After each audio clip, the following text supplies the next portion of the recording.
एक बार फिर से स्वागत है आपका आपके अपने चैनल गणित विद कपिल में। उम्मीद है आप सब अच्छे होंगे और अच्छे से अपने बोर्ड की तैयारी कर रहे होंगे। तो आज हम पढ़ने जा रहे हैं हमारा 6 नंबर का चैप्टर जिसका नाम है त्रिभुज। तो त्रिभुज को हम लोग पढ़ने जा रहे हैं आज, जिसको अंग्रेजी में ट्रायंगल भी कहते हैं।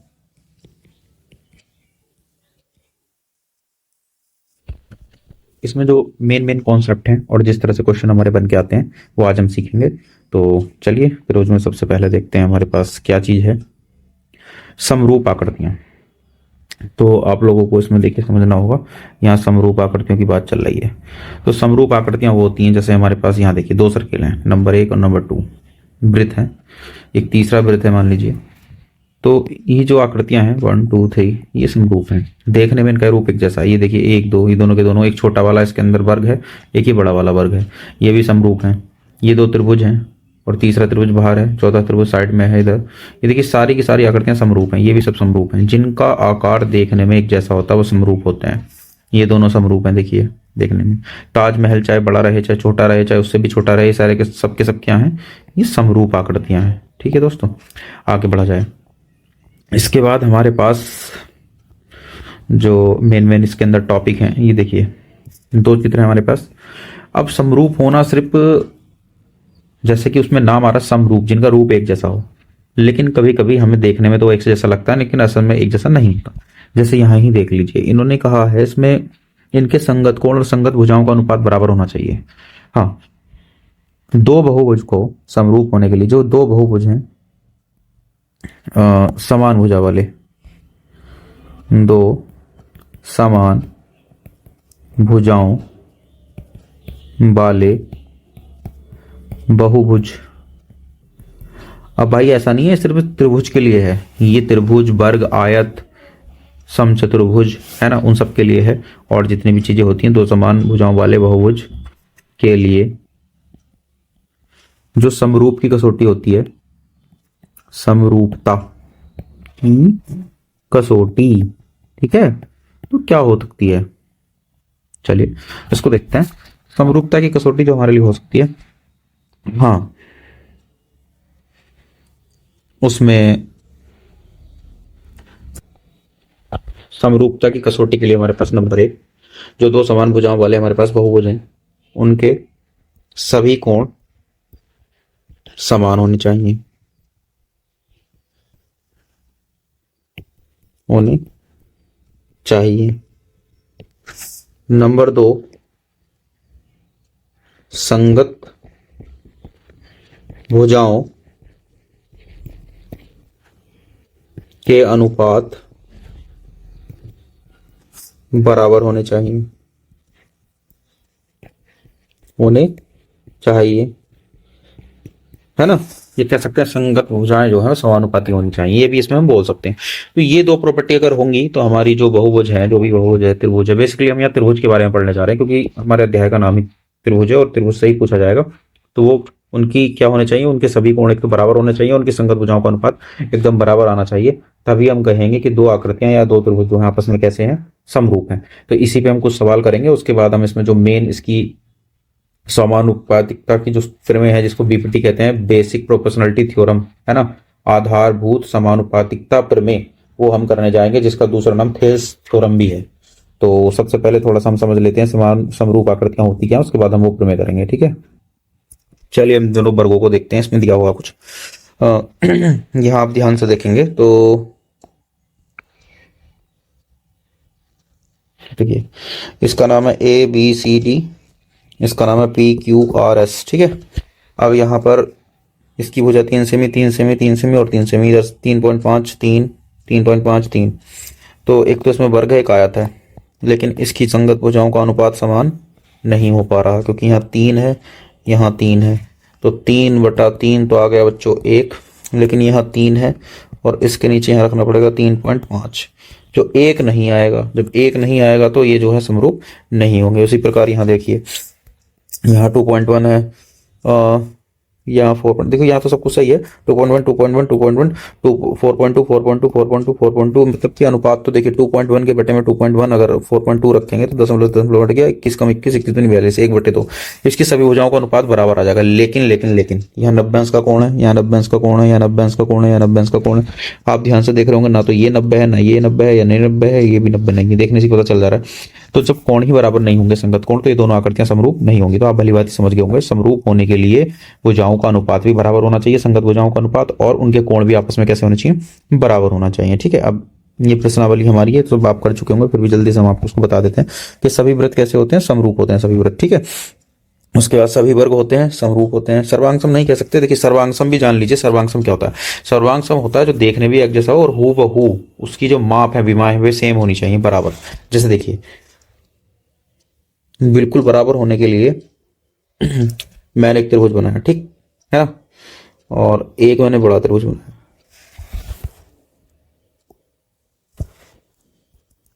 फिर से बना देगा, एक त्रिभुज मैं बनाता हूं, फिर एक और बड़ा त्रिभुज बनाता हूं।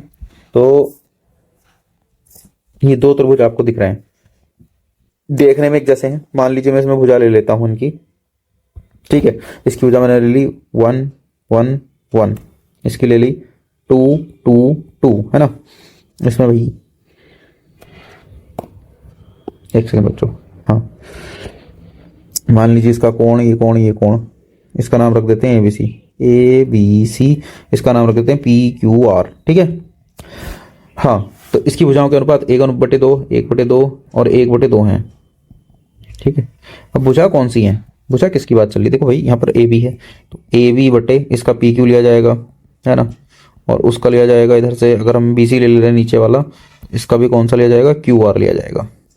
उसका अगर हम ए सी ले रहे हैं तो इसका क्या लिया जाएगा, इसका लिया जाएगा पी आर। तो इन सबके अनुपात देखिए यहाँ के अनुपात 1/2। अब इनके कोण की बात करो, माना इसमें जो है सारे कोण 60 अंश के, 60 अंश 60 अंश 60 अंश, है ना। इसमें मान लीजिए इसमें बाहर निकाल के बना देता हूँ, छोटा सा त्रिभुज बनाया मैंने, 30 अंश के हैं इसके सारे कोण। कितने कितने अंश के हैं, 30 अंश के, 30 के। ये भी कितने का, 30 का है। चलिए समझ लीजिए, तो इनके कोण भी बराबर है। तो ऐसे जो त्रिभुज हैं क्या है, ये समरूप तो है लेकिन सर्वांगसम नहीं है। सर्वांगसम क्या होता है, सर्वांगसम के लिए जितने साइज का ये वाला त्रिभुज था उतने साइज का ये वाला त्रिभुज होना चाहिए था। मान लीजिए मैंने एक छोटा सा, एक मैंने ऐसे करके एक बनाया वर्ग, तो दूसरा भी मैं वर्ग बनाऊं तो बिल्कुल बराबर होनी चाहिए। देखो ये भी छोटे बड़े बन गए क्योंकि मैं बना रहा था, इस तरह से बनाने में गलती हो गई। लेकिन सर्वांगसम के लिए बिल्कुल इक्वल होना चाहिए, एकदम इक्वल, तब वो होता है सर्वांगसम। तो हाँ, सभी वर्ग क्या होते हैं, समरूप होते हैं लेकिन सर्वांगसम नहीं होंगे। सभी त्रिभुज समरूप होते हैं, कौन से वाले, समद्विबाहु। बाहु का तो हमें गारंटी नहीं, हो भी सकते नहीं हो सकते, लेकिन समद्विबाहु जरूर होंगे, उनके तीनों कोण आपस में बराबर होंगे।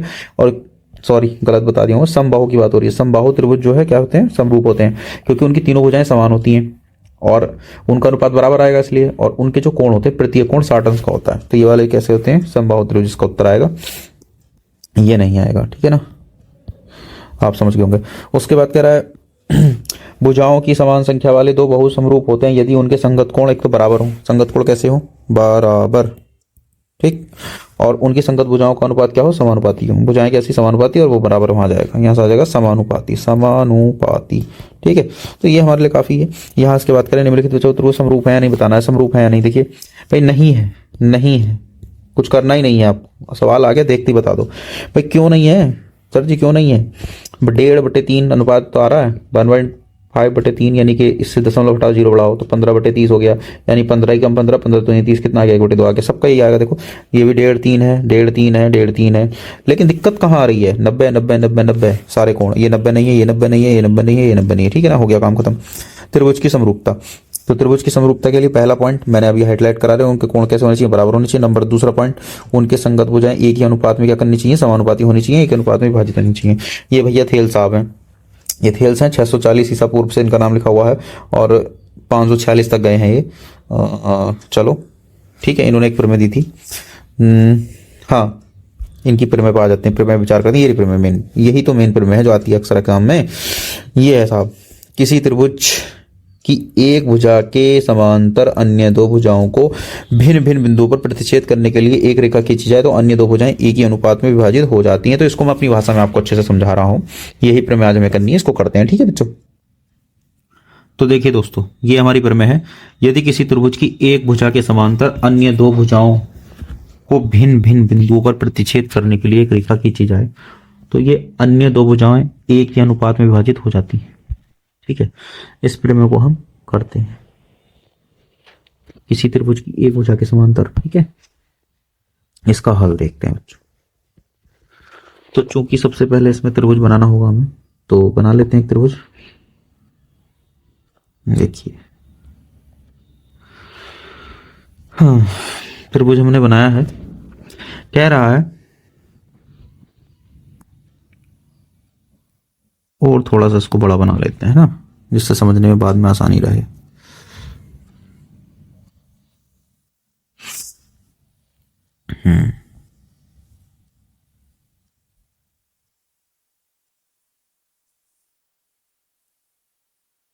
तो जब हम प्रमेय करते हैं बच्चों, तो सबसे पहले हम उसमें क्या करते हैं कि यदि किसी त्रिभुज की एक भुजा, इसका नाम रख लेते हैं हम ट्रायंगल का,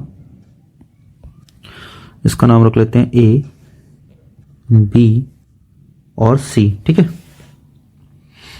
इसके बाद इसमें हमसे क्या कहा गया है, यदि किसी त्रिभुज की एक भुजा के समांतर अन्य दो भुजाओं को भिन्न भिन्न, तो एक भुजा मान लीजिए बीसी के समांतर एक रेखा हम खींच लेते हैं इसमें, तो बीसी के समांतर एक रेखा खींच लेते हैं। ये मान लीजिए मैंने यहां एक रेखा खींच दी और रेखा तो हमने खींच दी, इस रेखा का कुछ नाम भी रखना है। क्या नाम रखा जाए? एबीसी तो हो गया, इसका हम कह देते हैं, इस रेखा का नाम हम दे देते हैं बच्चों यहाँ पर एबीसी के बाद क्या आएगा, डी और ई, डी और ई हमने इसको कह दिया। ठीक है, अभी क्या करना है, अब सवाल पे आते हैं जो है। तो सबसे पहले जब आप एग्जाम में जाओगे और आपको प्रमेय करनी लिखनी है, तो सबसे पहले आप लिखोगे उसका कथन। ठीक है, कथन पे जहां ये लिखा हुआ है प्रमेय, यहां आप प्रमेय ना लिख करके क्या हेडिंग डालोगे, यहां आप हेडिंग डालोगे कथन। यहां आपको हेडिंग लिखनी है कथन, कथन। ठीक है, और ये कथन हो जाएगा। इसके बाद जब आपको हल करना है, तो उसमें सबसे पहले आपको लिखना है ज्ञात है। कहीं कहीं पर ज्ञात है कोई चीज और लिखते हैं, वो होता है दिया है, तो आप इसकी जगह ये भी लिख सकते हैं कि दिया है। क्या दिया है वो आप लिखेंगे। ठीक है, इस तरह से हम प्रमेय को स्टार्ट करते हैं। 6 नंबर में प्रमेय पूछी जाती है। तो सबसे पहले तो इसमें दिया है एक त्रिभुज ए बी सी में, एक त्रिभुज एबीसी में, एक त्रिभुज एबीसी में हमें दे रखा है जो डीई है वो समांतर है किसके, बीसी के। इतना हमें दे रखा है, इसके अलावा तो और कुछ पता नहीं है हमें, है ना। तथा डी तथा ई क्रम से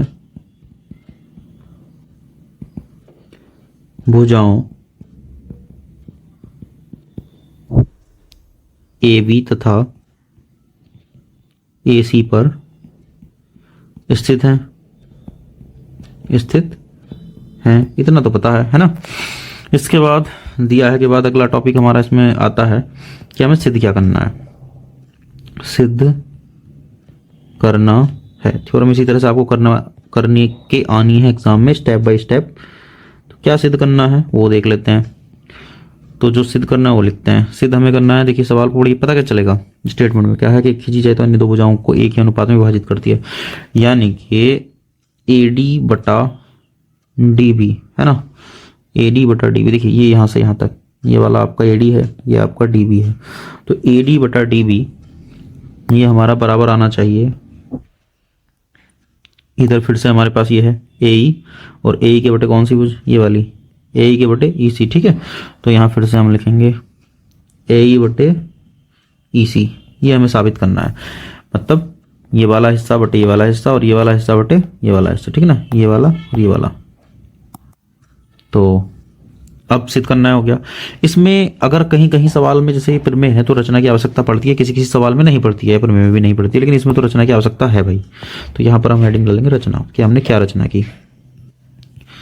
तो रचना हमारा यहाँ हो जाएगा। ठीक है, तो भाई देखिए हम क्या रचना करना चाह रहे हैं। रचना में इसमें हमें काफी कुछ काम करना पड़ेगा। सबसे पहले हम यहाँ क्या करेंगे, बी से ई को मिलाएंगे, सी से डी को मिलाएंगे, बीई तथा सी डी को मिलाया, सी डी को मिलाया, तो जब लिखा है आपको मिलाना भी पड़ेगा भाई, तो मिला दे रहे हैं। बी से हमने मिला दिया ई को, है ना, और डी सी से हमने किसको मिला दिया, डी को, तो ये मिल गया दोनों।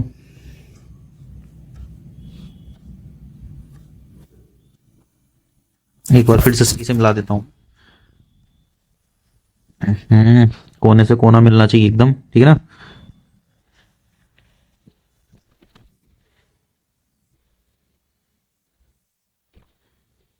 ठीक है, अब बॉक्स हो गया। अच्छा, इसके बाद क्या करना है,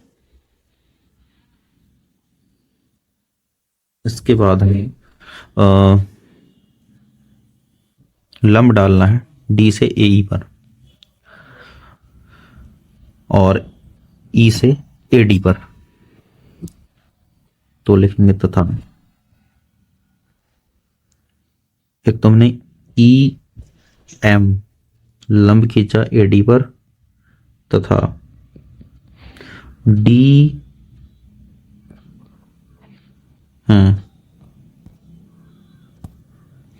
डी एन लंब डाला हमने किस पर, ए ई पर। चलिए देखते हैं कहाँ लंब डाल रहे हैं हम। पहले ध्यान दीजिए, लंब का निशान है उल्टा टी जैसा बनता है, ठीक है ना। तो ए ई एम ए डी पर, तो ई ये रहा, एम यहाँ कहीं आएगा ए डी पर। ए डी ये भुजा है, देखो ये ए डी है, ये वाली भुजा ए डी है ना, ये वाली भुजा ए डी, सॉरी, इस वाली भुजा पे आपको लंब खींचना, कहाँ से, इस वाले बिंदु से। चलिए खींच दीजिए। तो हम इस पे लंब डालना चाह रहे हैं, डैश डैश करके हम लिख देंगे इसको, ठीक है। Dash dash dash dash dash, यहां से आपने लंब खींच दिया।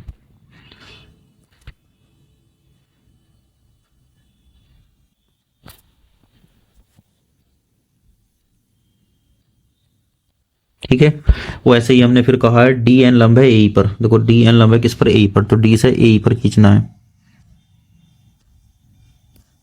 यहां पर। इनका नाम रख देना है, ये ई एम था और ये क्या था, डी एन था, ठीक है ना। ये हो गया, तो यहां तक रचना हो गई हमारी। अब भाई हमें करना क्या है ना। अब हमें करना क्या है, ये भी तो ध्यान देना है कि हमें करना क्या है, इतने से काम थोड़ी ना बनेगा। अब हमारे पास ऑप्शन आता है इसमें सिद्ध क्या करना है, वो तो हो गया, रचना हो गई। अब मेन पॉइंट आता है जिसको कहते हैं हम उपपत्ति। उपपत्ति ये सबसे इंपॉर्टेंट होता है। मान लीजिए 6 नंबर की प्रमेय है तो 2 नंबर तो आपको यहां तक मिल जाएंगे, लेकिन जो बचे हुए 4 नंबर हैं वो इस काम पे मिलेंगे जो आप अब करोगे, ठीक है। तो उपपत्ति शुरू करते हैं हम लोग। अब ये चित्र हमारा हमें उठा के लाना पड़ेगा यहां से। चलिए इसी में समझिए, नहीं तो ये फिर अलग अलग हो जाएगा। हाँ, तो सबसे पहले हमें कुछ चीजें पुरानी जाननी जरूरी है उत्पत्ति करने से पहले। उत्पत्ति तो हम बता ही रहे हैं आपको। सबसे पहले जान लीजिए, कोई त्रिभुज है, एक त्रिभुज है,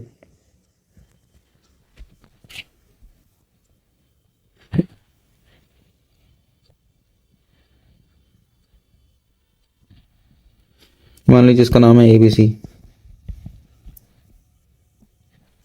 और ये डी है।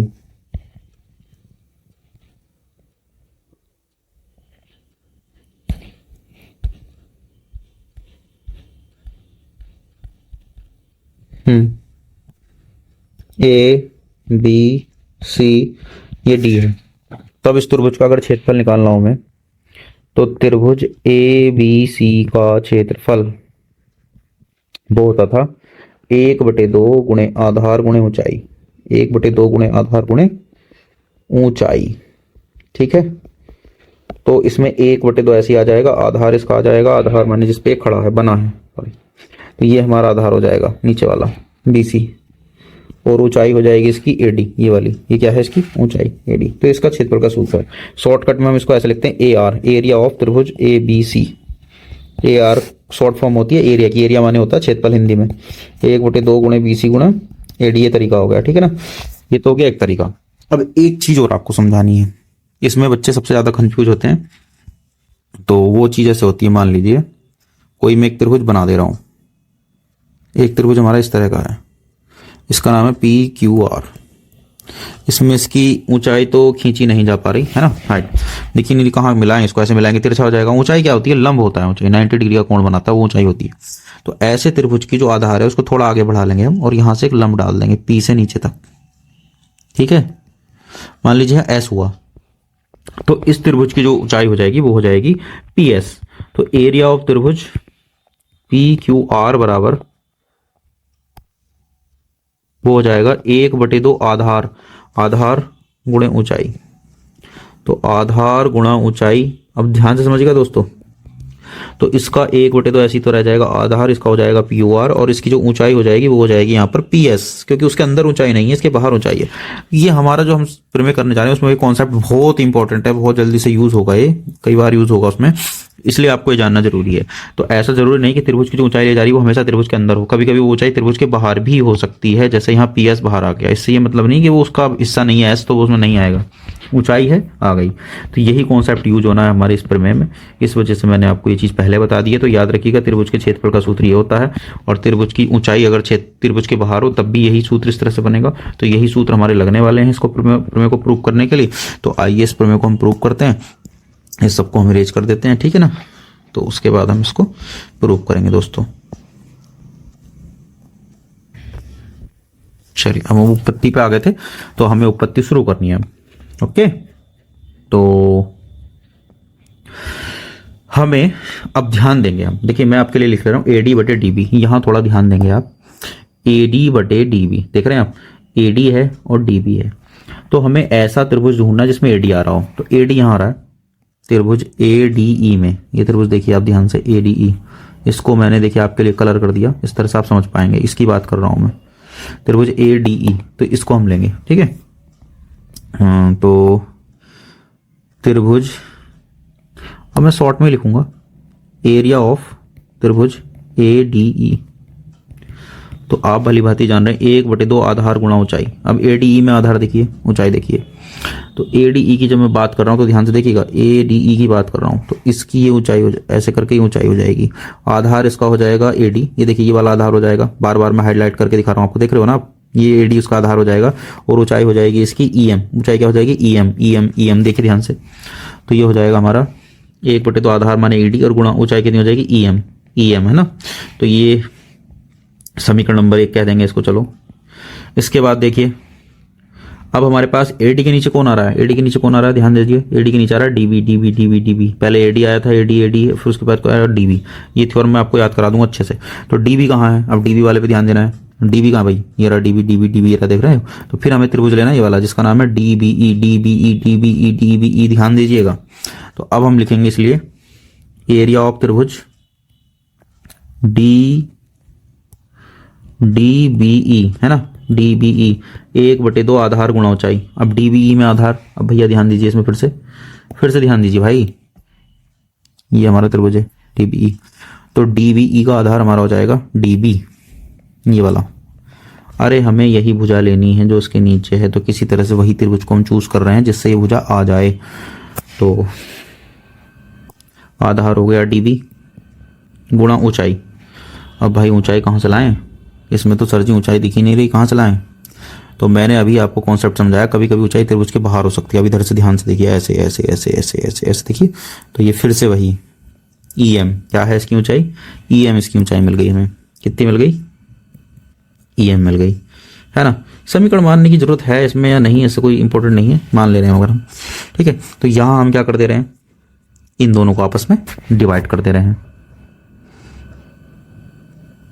तब एरिया ऑफ त्रिभुज एडीई बटे एरिया ऑफ त्रिभुज डीबीई, इनको मैंने लगा दी भाग।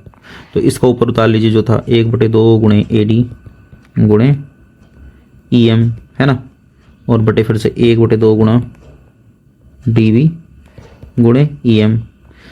तो ध्यान से आप देखेंगे ईएम से ईएम कट जाएगा हमारा, तो आ जाएगा 1/2 से 1/2 भी कट जाएगा, एडी बटे क्या आ गया डीबी आ गया, मतलब एक तरफ का पार्ट हमारा आ गया। एरिया ऑफ त्रिभुज एडीई और बटे एरिया ऑफ त्रिभुज डीबीई, ये आ गया। इसको कहेंगे हम समीकरण नंबर 1। इन दोनों को मिटा दो यार, इनकी कोई जरूरत नहीं है, ठीक है ना। इन समीकरणों की जरूरत नहीं है, नहीं तो बहुत समीकरण हो जाएंगे ऐसे। एक यहाँ तक आ गया हमारा। अब भाई देखो चित्र तो ऊपर रह गया, लेकिन हम कोई बात नहीं, ऊपर से नीचे ले आएंगे उसको। अब फिर से ध्यान देंगे हम। अब हम इधर का हिस्सा देखेंगे, देखो बहुत ध्यान से। अब हमें चाहिए ए ई, ऐसा त्रिभुज लीजिए जिसमें ए ई आ जाए। ए ई ए ई ए ई, ए का कहाँ है? अरे भैया ए ई किसमें आएगा? ये रहा ए ई। तो ये वाला त्रिभुज लेंगे जिसको मैं हाईलाइट कर रहा हूँ। नहीं भैया, ये वाला त्रिभुज लेंगे, पूरा वाला, ध्यान दीजिएगा। ये इसका नाम ए डी ई है। फिर से क्या नाम है? देखो मैं इसको पूरे को डैश कलर कर दे रहा हूँ, कलर कलर कलर कलर। तो फिर से हम त्रिभुज लेंगे ए डी ई। फिर से लिखेंगे अब एरिया ऑफ त्रिभुज ए डी ई। पुनः ले रहे हैं बच्चों, 1/2 गुणा आधार। आधार अब इधर से लेंगे आप, आधार अब इधर वाला ले रहे हो। फिर से मैं समझा दे रहा हूँ, आधार आप ले रहे हो ये वाला, ये ए ई। देखो ए डी ई तो है, ये ए डी ई है। आधार आप ये वाला ले रहे हो, तो ये वाला आधार ले रहे हो तो इसकी वाली ऊंचाई लेनी पड़ेगी। तो इसकी ऊंचाई कौन सी हो जाएगी? D N. कौन सी हो जाएगी? D N D N D N. तो 1/2 आधार हो जाएगा इसका ए ई, और गुणा ऊंचाई हो जाएगी इसकी डी एन बच्चों। तथा अब एक और दूसरा त्रिभुज लेंगे। कौन सा लेंगे देख के पता चलेगा यहाँ पे, जो सिद्ध करना है। यहाँ देखो ईसी कौन चाहिए? ईसी चाहिए, ईसी चाहिए, ईसी चाहिए, ईसी चाहिए, ए चाहिए। तो हमने ऊपर वाला ले लिया, अब ईसी चाहिए। तो ईसी किस में आएगा? ईसी किस में आएगा मित्र? ईसी आएगा, हटो, कोई नहीं, सिंगल कलर नहीं, रेनबो ही चाहिए। ईसी आएगा इधर। इधर देखिए ईसी ईसी ईसी ईसी, ये रहा ईसी। तो ईसी के लिए भैया ये वाला त्रिभुज लेंगे, ये वाला त्रिभुज लेंगे, ये वाला त्रिभुज लेंगे। हाँ, त्रिभुज सी डी ई में। चलिए भैया,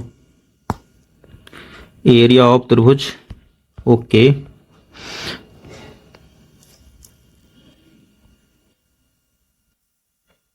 ई बी सी ले लो। इसको ई बी सी कह सकते हो यार, या डी बी, इसको कह सकते हो ई सी बी। एरिया ऑफ त्रिभुज ई सी बी, 1/2 गुणे आधार। अब ईसीबी का आधार क्या होगा? ईसीबी का आधार क्या होगा मित्रों? ये है ईसीबी। इसको जरा कलर पुलर कर दो थोड़ा सा, अब तुम्हें दिखेगा ईसीबी। ईसीबी ईसीबी, तो आधार तो ईसी हो जाएगा ना बच्चा, ईसी हो जाएगा। ईसी की जगह में कोई ईसी है ना, तो ईसी इसका आधार हो जाएगा। इसकी ऊंचाई कौन होगी सर जी? इसकी ऊंचाई कौन होगी?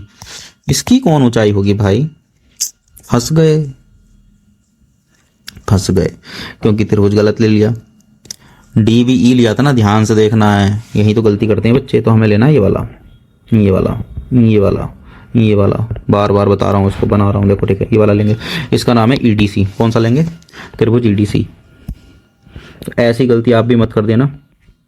तो जो गलती होगी थी उसको हमने इरेज कर दिया है। त्रिभुज हम लेने वाले हैं ईडीसी। कौन सा लेने वाले हैं? ईडीसी। दिमाग हमारा इधर उधर भागता है क्योंकि दिमाग है। तो ये हो जाएगा 1/2 गुणा आधार। आधार देखो जरा, ईडीसी की बात कर रहे हैं, ईडीसी की बात कर रहे हैं, ईडीसी की बात कर रहे हैं, ईडीसी। तो ये ईसी इसका क्या हो जाएगा? आधार हो जाएगा। देखो बार बार इसको मैंने हाईलाइट कर दिया। ईसी इसका क्या हो जाएगा? आधार।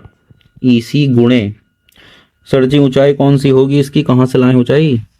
ये रहा त्रिभुज है ना, तो इसकी ऊंचाई हो जाएगी भैया ये वाली, ये वाली, ये वाली, ये वाली, ये वाली, ये वाली। त्रिभुज के बाहर वाला हिस्सा जो मैंने अभी बताया था तुम्हें पहले में शुरू करने से पहले की ऊंचाई बाहर भी हो सकती है।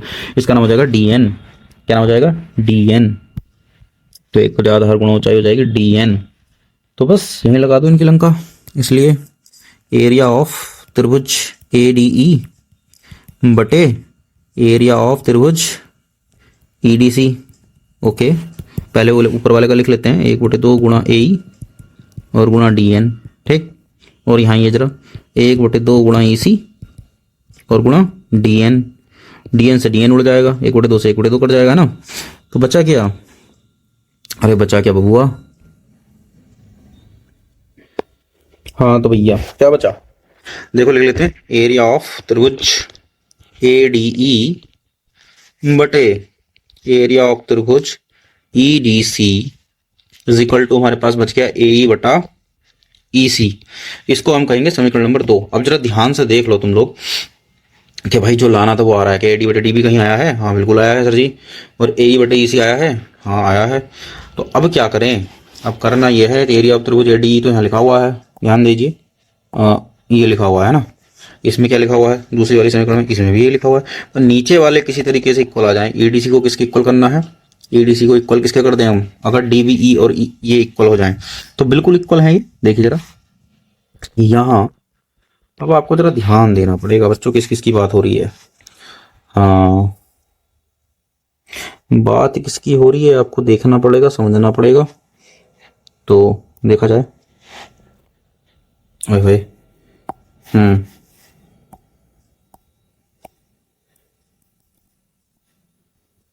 क्या होगी।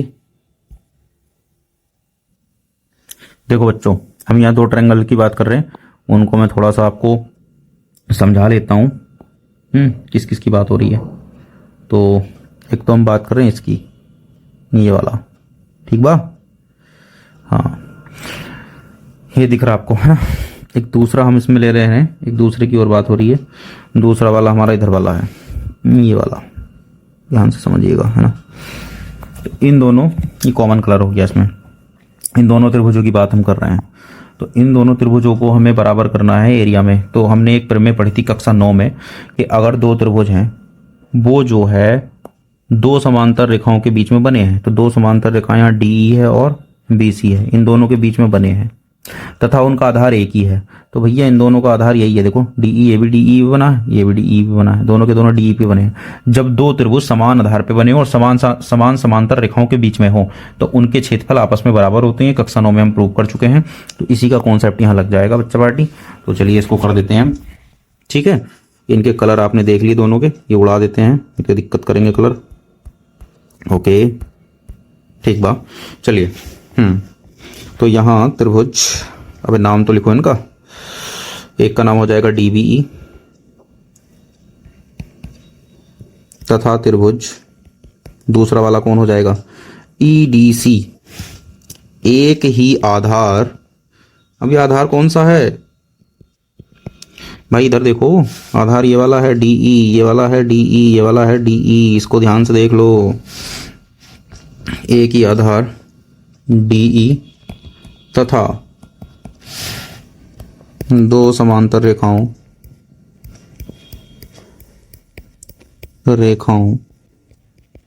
डीई तथा बीसी के बीच बने हैं, बीसी के बीच या मध्य बने हैं, इसलिए एरिया ऑफ त्रिभुज डीबीई बराबर हो जाएगा एरिया ऑफ त्रिभुज ईडीसी।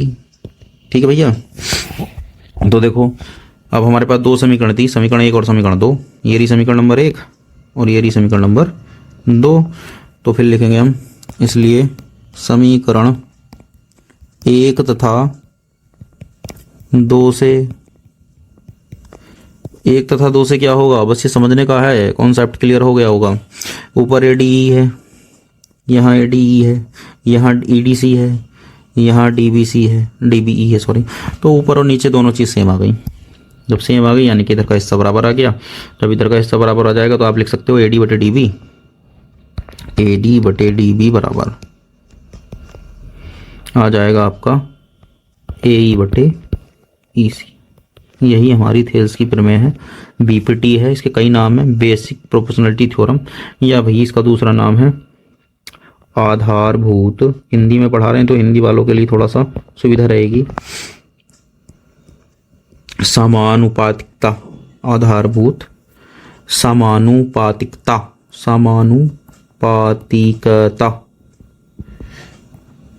प्रमेय है ना, या थेल्स प्रमेय या थेल्स की प्रमेय, ठीक है ना, ये इसके नाम है। ये हमारी प्रूफ हो गई। अब इसको थोड़ा सा आगे बढ़ा देते हैं, कभी कभी दोनों ओर एक जोड़ने पर, दोनों ओर एक जोड़ने पर, ठीक है ना। तो दोनों ओर एक जोड़ देंगे, एडी बटे DB plus 1 is equal to AE बटे, सॉरी एई है, एई ध्यान से एई बटे ईसी प्लस 1। तो एलसीएम कराओ, एडी प्लस डीबी आ जाएगा यहाँ, और नीचे कौन रहेगा डीबी, और इधर आ जाएगा एई प्लस ईसी, और नीचे कौन रहेगा ईसी। भाई ऊपर एडी और डीबी जोड़ के क्या बन जाएगा, जरा ध्यान से देखो, जरा यहाँ आ जाओ चित्र में, एडी प्लस डीबी जोड़ के बन जाएगा पूरा का पूरा एबी, ऐसी एई और ईसी जोड़ के बन जाएगा एसी। तो ये एक नंबर का दूसरा इसका और आगे बढ़ा देते हैं, कभी कभी ये हो जाएगा एबी बटे DB, और इधर हो जाएगा हमारा AC बटे EC। तो एक हमारा ये बन गया इससे रिजल्ट। तो ऐसे ऐसे कभी 2 रिजल्ट भी हमसे पूछ लेता है। तो थेल्स थ्योरम समझना बहुत इंपॉर्टेंट था। अगली वीडियो में हम इसके जो है आपको सवाल करा देंगे, क्योंकि फिर वीडियो बहुत बड़ी हो जाती है, आप लोग पढ़ते पढ़ते थक जाते हो। तो यहाँ तक आप पढ़िए, लगे रहिए, तैयारी करते रहिए। इस थ्योरम को आप बार बार सीखिए, क्योंकि ये थ्योरम बहुत इंपॉर्टेंट है। इससे बच्चे डरते हैं, लेकिन हमने आपको इस तरह से समझाई कि आपकी समझ में आ जाएगी। तो उम्मीद है आपको ये समझ में आ गई होगी। आगे इसका दूसरा भाग देखने के लिए, नेक्स्ट वीडियो के लिए, आप जो है अपना सब्सक्राइब बटन क्लिक कर दीजिए और नोटिफिकेशन भी दबा दीजिए, इससे वीडियो डिले तो आपको पता चल जाए। देखते रहिए, सीखते रहिए, पढ़ते रहिए। अगली वीडियो में मिलते हैं आपसे, तब तक के लिए बाय।